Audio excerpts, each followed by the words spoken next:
that 125 race. There was even dust. There's a 55. Ryan Waggett, man who's won races in our RFX 125 Championship. But we are getting ready for the gate drop then for the second of our MX2 races here at Preston Docks. While you're out there, Phil, I'll just say you're right. While we had Dobby and I was looking at the track, the wind has really dried it out. It's got actually quite hard packing places out there now. So let's keep an eye on that. Bumps that had given them now don't. Yeah, Jeffrey Hurlings was saying the same thing, quite hard edged out there. But here we go then, 15-second board is up. The guys will stare down at the gate and we'll be underway for race 2 of our MX2 action here today. Gate down, everybody safely away. He's going to make the whole shot. They charge up to the first turn. That looked like Tommy Searle on the inside. He made a really good start. He really hunched himself over that front. Everybody safely. Look at dust. Got dust. Torson's dust. Boots is right at the back. Big win from Tommy Searle. Get on. Askew there in second, and it looks like it's the 2 of John Adamson as they all come through. Rizzy looked like he was in there well up as well. 32 of Callum Mitchell going through about 10th or 15th. But it is old Father Time himself, Tommy Searle, who will lead them out. I hope somebody got a picture of that, and because he was cranked sideways, and if that was a point of a picture, a perfect moment to say the old boy still got it, that would have been it. Front of the pack, pitch sideways with all the youngsters behind him. So just looking through at all the numbers going through, everybody down the front, that looks so rough down there now. But race leader then Tommy Searle on the Dirt Store Triumph. Oh, doubled that was beautiful.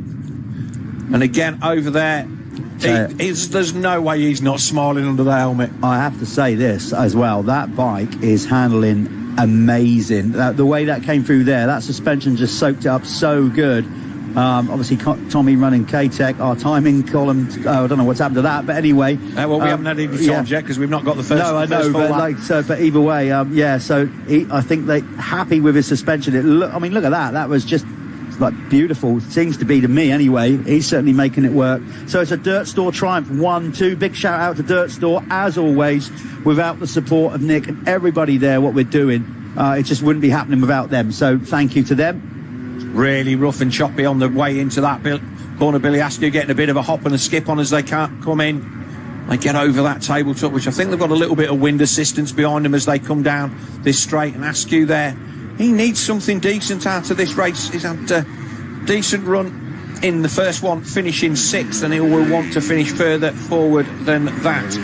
Is that Joe Brooks there in 3rd? I'm not quite sure who that was. Our screen looking very dark. It looks like somebody in Fox kit, and I would suggest that is Brooks. Let's wait until the timing screen regroups. Callum Mitchell way down 21st. We get this split screen, me and Phil, with the timing. It is indeed Brooks. Ignore that. He's gone past Adamson. There you go, right on cue. Better start from Dunson and Colmer.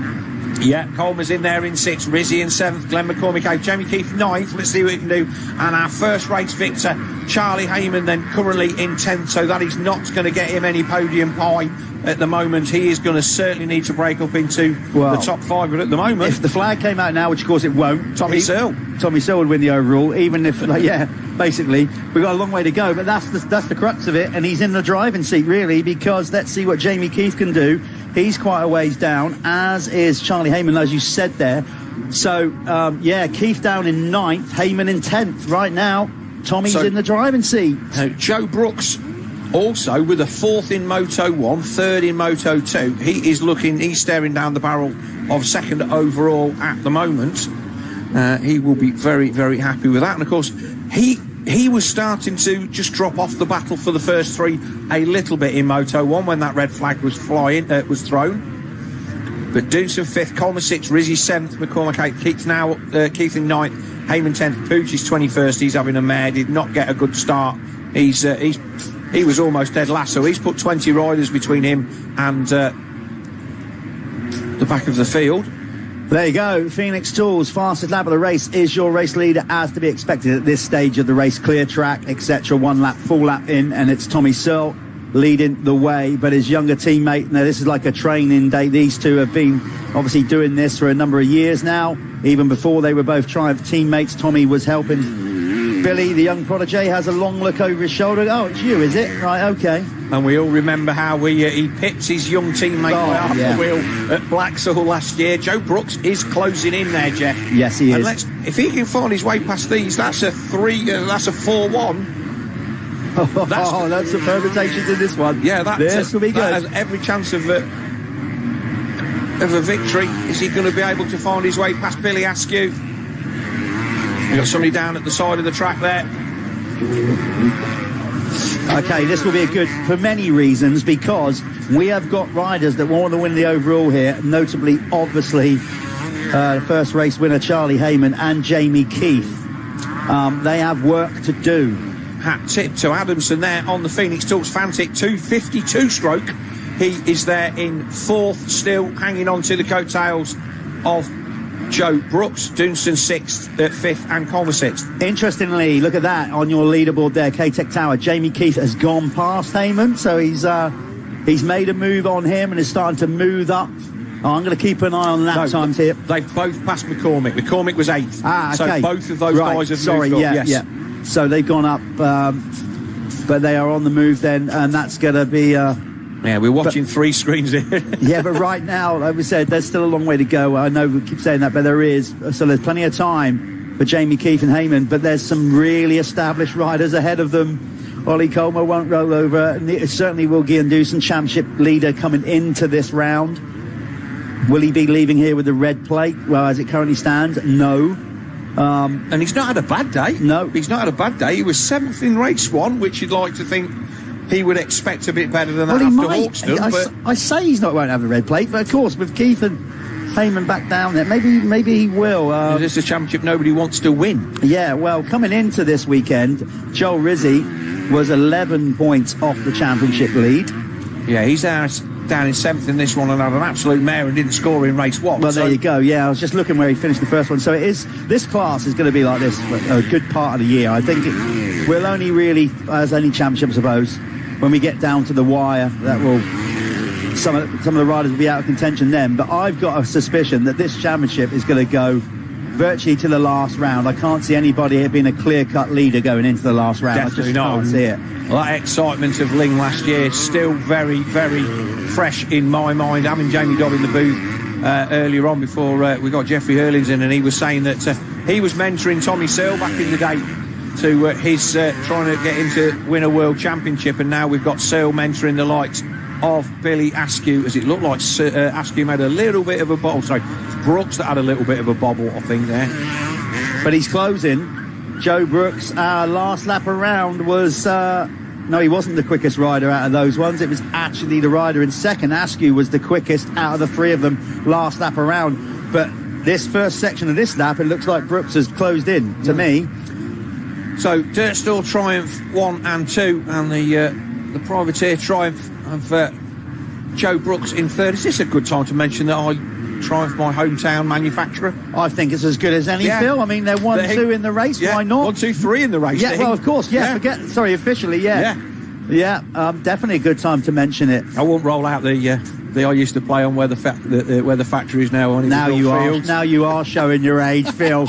I remember when all that was Fields. Yeah. But yeah, it's great to see the British manufacturer putting so much effort into British Motocross, World Motocross and AMA, and here they are battling for the lead. Well, again, I hope somebody's out there getting some media of this, because from a Triumph point of view, this is brilliant marketing. It is indeed. Now, that if Tommy is just going to kind of pole put his way to the win by just riding a wide bike, that is going to let Joe Brooks close in at a rate of knots, and he is certainly not far away. Jeffy's looking at the times to see what that is, and with Brooks is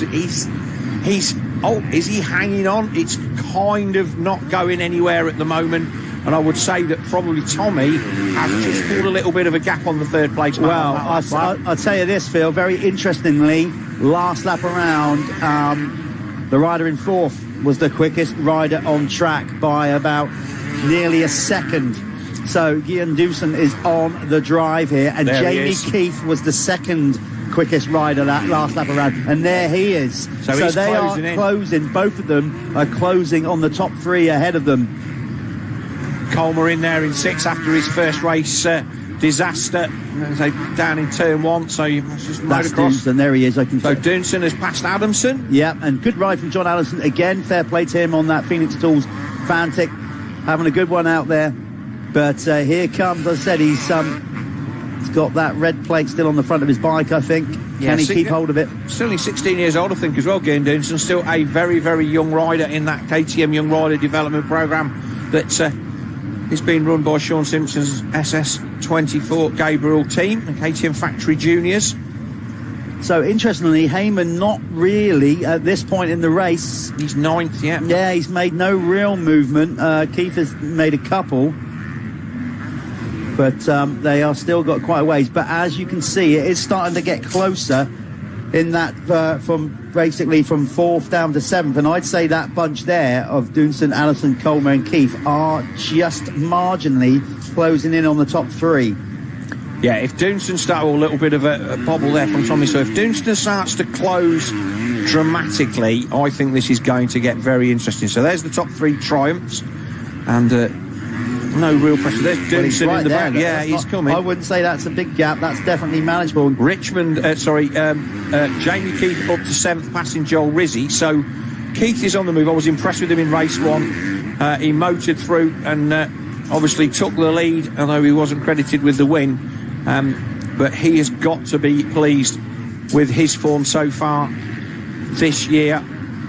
The number 100 Dirt Store triumph of Tommy Searle down into the backfield. It's good stuff from Tommy. I don't care what anybody says. I know, like, he's got obviously all that experience. We're saying that, but you can't, to still be out there with these young pups. He just gets tougher and tougher. Experience shows, I know, but the thing is, like, he knows he can't let off. He hasn't got that energy in the tank. No matter how hard he trains and all that kind of stuff, just age catches up with you, and he's going to have to dig deep here to keep these young pups behind him. Yeah, Askew will be happy with a second. I don't think anybody will be impressed if he throws it down the road trying to pass his teammate.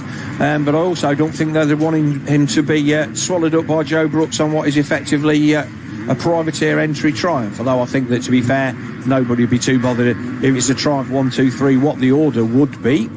But lovely from Tommy there, right on the inside on the dry bit of the sand, missing those holes. They reshaped these jump faces prior to the RFX 125 race, Jeff. I don't know whether you caught that. So a little bit of track work has gone on, but it is still pretty windy. Our trailer just starting to get a bit of a shake on there as well. Yes, and you can see, like I said, that is not our camera personnel having the heebie-jeebies, and that is just the wind trying to hold on to those cameras up on the scaffold towers. What I would say about Tommy Searle is certainly the latter part of his career, once he came back from GP, he's had to manage the situation a bit more. His track craft has always been exemplary. Yeah. And by that I mean he kind of reads the race well. He doesn't stick to one. He mixes up the line. He's good at realising when a line that he's on is maybe not working anymore and switching it up. So let's see what the gap between Searle and Jamie Keith, Gene Dunson is. Is that coming down, Jeff, do we think? Well, last lap around again. No, he lost time last time around. It kind of evened out, and it looked like Searle might have been the best rider last lap around. The screen just changed just as I was calling that. Yeah, so I think so. We'll see them drop down here. There's your first 3 then, and Dunson should come into shot kind of now, and if he doesn't, there he is. So that gap is kind of plateaued at the minute. I don't think that's yo-yoing. I think that Dunson has lost the toe that he almost had, and I think that he's not going to, unless they all start to tighten up towards the end of this Billy Askew was the quickest rider on track last time by literally I think it was 1/10. What I want to know is, how can Billy Askew was the quickest guy on track, but Joe Brooks looks like he closed it in? I know, it's this bit, it's weird, isn't it? I think Joe, purely because I think from the finish flag round to there, that is, I like to see sector times, but I think Joe's nailed that, because he always seems to close right back up on Billy through there. But we don't have the sector times on our screen as such, just the difference between the two. It's a 1.2 gap between first and second, and then another second back is, as we said, Joe Brooks there. They're all coming through the centre of the sea. You see these choppy braking bumps here. You do not get to, usually don't get to see the views like this. And like I say, we've had some fantastic racing here today. We hope you've enjoyed the live stream brought to you by MXGB TV, brought to you by Dirt Store. But as always, visit your local race. We are at Ling Cadders Hill Circuit in Norwich. I think is it the 2nd of May, 3rd of May, that weekend? Yes, first weekend of May. First weekend of May, we are up there for round 3 of this championship. Don't forget to like and subscribe, and also press the little bell that will remind you when we are going on air for all of our championship races this year. All of our stuff is free and also can all be watched again whenever you like. Our whole back catalogue there available on MXGB TV. And a hi to all you guys watching on FIM-moto.tv. I know we've got people watching in Germany and South Africa. Our MX1 race earlier on, our highest ever viewing figures. I'll tell you this much, Phil. There's not many live streams where you can watch motocross is one thing. Not many where you actually get riders, world champions come in and commentate throughout the day with it. There's not though. No. You think about it, that's pretty cool. Yeah, it is pretty cool. Guests in and we do that, so you get some great insight from Jeffrey Erlin early on. It made me chuckle a little bit. The most nervy thing he's had of the whole week was landing into the UK. But yes, and obviously the fact that he got to commentate on Drew Stock passing Ainstat for the win, that would be quite cool for them to, well, obviously for one of them to enjoy. But either way, he's riding brilliant, of course. Yeah, just putting. He's definitely gapped them this lap. Look at that. Normally we'd see them coming over that jump. So there they are, and Doonson There's Doonson, yeah. So Doonson is definitely closing in on the battle for second and third, but he is not getting close. Oh, we got a yellow flag. So did somebody just go down then, or is that another rider that was already at the side of the track? I don't think so. Like I say, Coleman now worked his way up to fifth that last time around, pushing Addison down. Keith still hanging in there in seventh. Heyman now finally moving up a spot into eighth past Musto. And as you can see on your screen there, Josh Vale rounding out the top 10. Josh Vale had a shocking start. So 10th for the man on the Phoenix Tools Fantic. That is a decent run because he was nowhere near the front of the pack as they went through on the first lap. And he's there on the tail end of the top 10 now. But Tommy has just eked this race out. 3 minutes 10 plus 2 to go. And he's not been shown a wheel for the whole of this moto, not looked back or anything. And he has got a decent lead now that he just needs to 3.7. Yeah, just needs to hang on to this. And with all that experience, it's very rarely that you'll see Tommy Searle throw it away from here. He knows the clock coming down. He's still pushing on.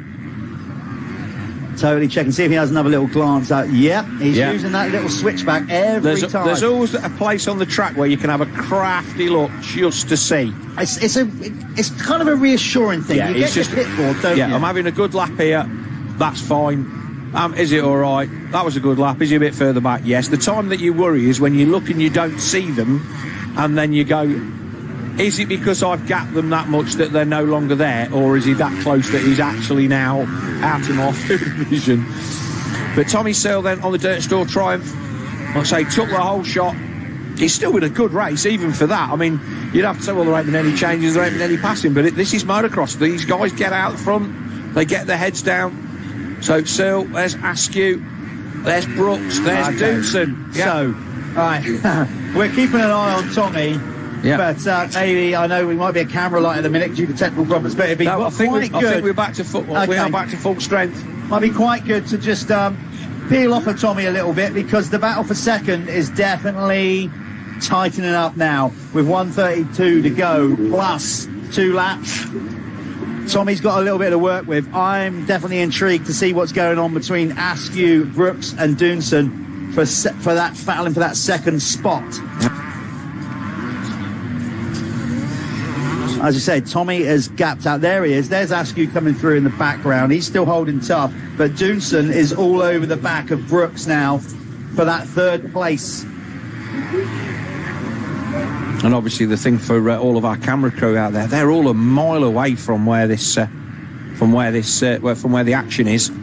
And all doing everything through long viewfinder, so they can probably see even less than we can. Yeah, absolutely. But Searle getting over that double. Oh, look at the ruts on the face of that jump. So there's Tommy, and here's the battle for third coming in. Look at that, they're all together. Yeah, look at that. Joe Brooks is definitely... There we are. So there's our second place man, Billy Askew. So Askew currently second. Brooks is third. Yeah. And Doonson is right there behind us. So there's Brooks, there's Doonson. Askew looks a little bit maybe... starting to get tired. There's Doonson. Oh, Doonson right there. Yeah, he's all over him now. So let's see, Guillen's going to get a run. He's going to sweep back to the inside. He's got to hit. He could have missed these braking bumps. Oh, he's right on the edge of the track. Oh, I reckon we might see him squeeze up the inside here. Ryan Waggett, well covered. Ryan Waggett getting a real wake-up call there. Yeah. So Dunson then not able, and obviously everything that Brooks is doing to try and hold off. He's got to run there, Phil, on the rollers, isn't he? Because he went right. This is it. There you go. That is the battle for second, right on your screen. Dunson's round the inside every lap there. Tommy has made a break. Look at that. Hasn't he? Tommy's gone. He's in a different postcode now. This is the battle. This is what is going to decide who finishes second on the podium. So Searle with a third in race one, and the two guys who beat him and not featuring in this battle means that Tommy is going to take the overall victory. But this is going to be for second. Joe Brooks is going to want to consolidate what I think will get him 4-2 will get him on the podium for second, but he will want to try and get past Billy Askew. And he's going to cut to the inside. Askew does as well. Dunson just losing the toe a little bit. That's time up, so it will be 2 to go next time by Jeff. Yeah, and as I said, Searle in control of this one. He can, if he can just bring it in with all that experience, and I think he will, because to be brutally honest, little big shout there from Askew's going to get that lap board. He's got, rather than trying to concern of catching Tommy, he's got his hands full now. Yeah. Well, he has for most of the race, but more than ever this time around, Brooks and it's doing some pushing them all up together, that inside line again. But will he get over the double? Because if you go in tight there, as proven, you haven't got speed to get over the double. Get over the double on the way out. But in fairness, I think he was pushed to the inside there by the slower back marker, so it wasn't a choice that he took willingly himself. He had to go, well, there's a bit of free track, but he's still close enough to be a nuisance. So I think it's the 2-lap board this time then for Tommy Searle. It is. And just another little reminder, of course, that the riders in second and third, they are 2 British riders out there competing at European Championship level. And that's, it's good to see. Tommy, I thought I saw the checkered flag flying there. No, that's the 2-lap board, yeah.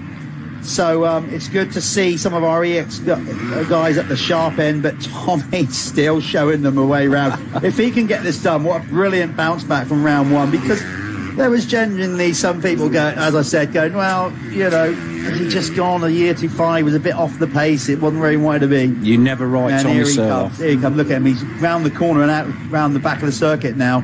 He has definitely controlled this race to perfection. But hats off to all these 3 guys pushing for this second place. A good ride from Billy Askew. He really needed this. He's had a tough start to his 2026 campaign, and just needed to get a little bit of a good moto under his belt. Joe Brooks was going, again, he's had some good race results and been showing some speed in EMX. He will be happy to get some good points on the board and take what I think will be second overall this weekend, with Gin Dunson there in third. Askew's first race 6, he's going to keep him off the box. It's going to be tight for that third place overall, I think, as it stands, because Dunson had a 7th in the opening moto. Yeah, but he's still behind Joe Brooks, and there's no way he's going to beat him for the overall. Tommy will take the victory. The fact that Jamie Keith and Charlie Heyman are not inside, although Keith is now, both Keith and Heyman have moved through into 6th and 7th. 1-6 will not beat Tommy Searle's 3. Oh no, not for the win. I'm on about like 2nd and 3rd. Oh right, yeah. No, we know that. Yeah, I'm just trying to work out who, like you said, Joe looking good for 2nd, but it's going to be like who's going to grab that 3rd overall. It's going to be a bit up and down, because Dunson had a 7th. I think it will be Askew, because Askew's beat Dunson in both of them as well. So Dunson needs to pass one or both of these to get on the podium. Little mistake from Brooks has allowed Dunson to he's been that close before, Jeff, hasn't he? Right, that I think is the last lap board. 1 to go. Yeah, it is. Our timing says so. Timing screen right at the bottom tells us there's 1 lap to go. It normally comes up on the top of our K-Tech tower, but we've had all sorts of all the issues we've had. Some of the things that all the auto settings have decided to un-auto set themselves. But here we are, Tommy Searle, the maestro, on his final lap. We'll see him disappear then. We'll hold this shot nice and long, and we should see the battle come from 2nd and 3rd and see who is going to be coming into shot. So it is still Askew, and then it was... I saw the arm of Joe Brooks. The arm of Joe Brooks. So he was still holding Dunson off just about. Here's Tommy. He has some seconds to work with here. No panic. Oh, that was lovely. Beautiful, wasn't it? Yeah, just hopping that over that great big hole. Yeah, another look over his shoulder. He's got it complete check. He knows exactly where those riders that he's racing against are on track. He knows he can bring it in safely. No heroics from here. Just got to concentrate. Ultimately, that's it. No stupid mistakes. No switching off. But he's done that so many times.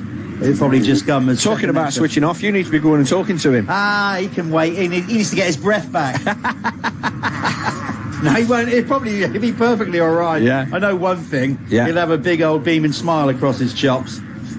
So, yeah, I'm going to get out there and with a quarter of a lap to go, potentially be speaking to Tommy. So I'll let Phil bring this one in. Yeah, so Jeff off to victory lane, and we will bring Tommy Searle in for the win. It looks like Askew is still there in second in the background.